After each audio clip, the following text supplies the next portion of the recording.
The Western Interior Seaway was one of the deadliest and most terrifying ancient oceans to ever exist. This vast prehistoric body of water, which once split North America, was a breeding ground for some of the most fearsome marine predators ever known. Gigantic mosasaurs, monstrous crocodilians like Deinosuchus, and powerful sharks like Cretaceous ruled these waters, creating an environment where survival was possible only for the most clever, smaller creatures. Every corner of the seaway was fraught with danger, making it a truly formidable place to exist. Welcome to Primalia, and join us as we explore this vast area from the safety of our screens 66 million years later. You might not have heard of this prehistoric shallow sea, but if you live in the US, Mexico, or Canada, there's a good chance you've walked across where it once was. This seaway split North America into two island continents, Laramidia to the west and Appalachia to the east, lasting about 34 million years, from the early Cretaceous, 100 million years ago, to the Paleocene epoch, 66 million years ago. Throughout this time, it housed terrifying sea monsters, peaking in danger during the Campanian age of the late Cretaceous, 83.6 to 72.1 million years ago. The seaway was tropical, spanning 600 miles or 970 kilometers at its widest point, and over 2,000 miles or 3,200 kilometers long. Despite its relatively shallow depth, 900 meters or 3,000 feet at its deepest, it managed to cram in some of the scariest marine predators ever to be found on Earth, often larger and deadlier than land-dwelling dinosaurs.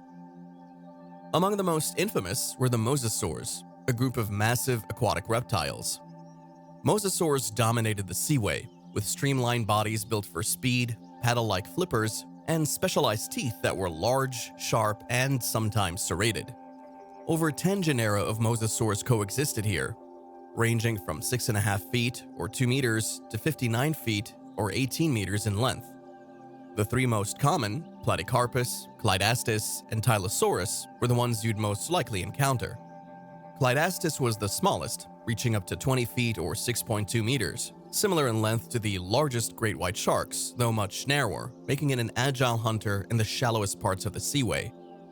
Platycarpus was a bit bigger, growing up to 24 feet or 7 meters and weighing around 1 ton, comparable to Africa's giant Nile crocodiles.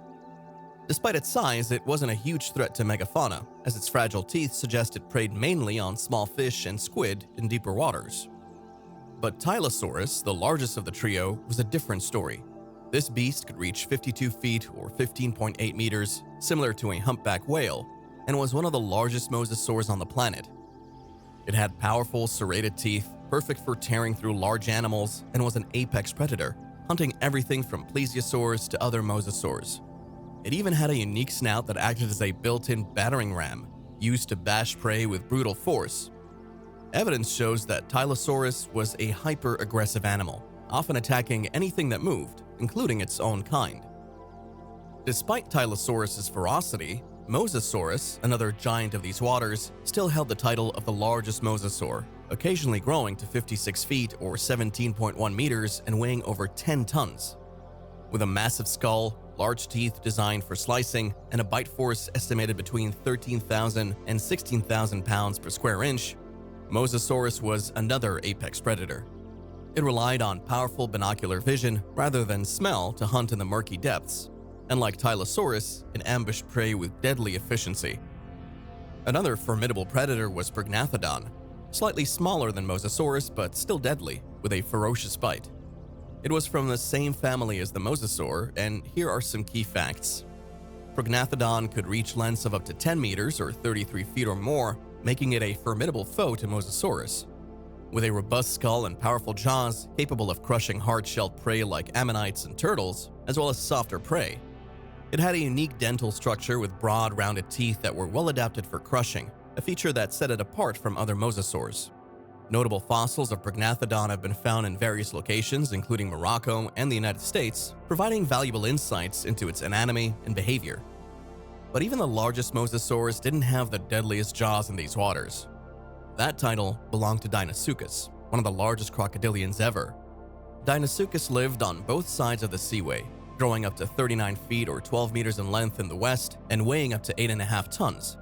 It was heavily armored with osteoderms and had a bite force that could crush bones, potentially delivering more power than a fully grown T-Rex.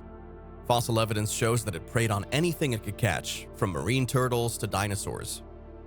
The open waters of the Western Interior Seaway were also home to enormous cephalopods, like Tusoteuthis and Ankyoteuthis, both members of the now extinct Ankyoteuthinae family.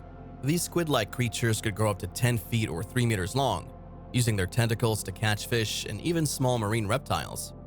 Parapazosia, the largest known ammonite, was another giant cephalopod, with a shell 11 feet or 3.5 meters in diameter and a total length of 60 feet or 18 meters. Sharks were also present, including Ptytocotus, a mackerel shark the size of a whale shark, which specialized in crushing shelled prey with its flat teeth. The Cretaceous or Ginsu shark was a more aggressive predator, growing up to 26 feet or 8 meters long and preying on other marine predators like sharks, mosasaurs, and plesiosaurs. This shark could reach speeds of 43 miles per hour or 70 kilometers per hour, delivering powerful bites with its razor-sharp teeth. Another shark, the Squalicorax or crow shark, was smaller but just as deadly, preying on smaller marine creatures and even pterosaurs.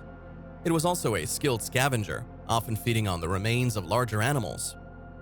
The waters of the Western Interior Seaway were also home to the X-fish, a large predatory fish that could swallow human-sized prey whole.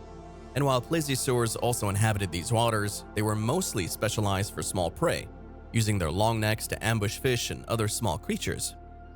The Western Interior Seaway was a nightmarish place, filled with terrifying predators that made it one of the deadliest bodies of water in history. Its decline began as the seaway started shrinking, and many of its inhabitants either evolved or went extinct. The final blow came 66 million years ago, when an asteroid impact sent tsunamis and other catastrophic events through the waters, wiping out many of the iconic sea monsters and bringing an end to this nightmare of an oceanscape. But what do you think? Who would win in a fight between a Tylosaurus and a Prognathodon?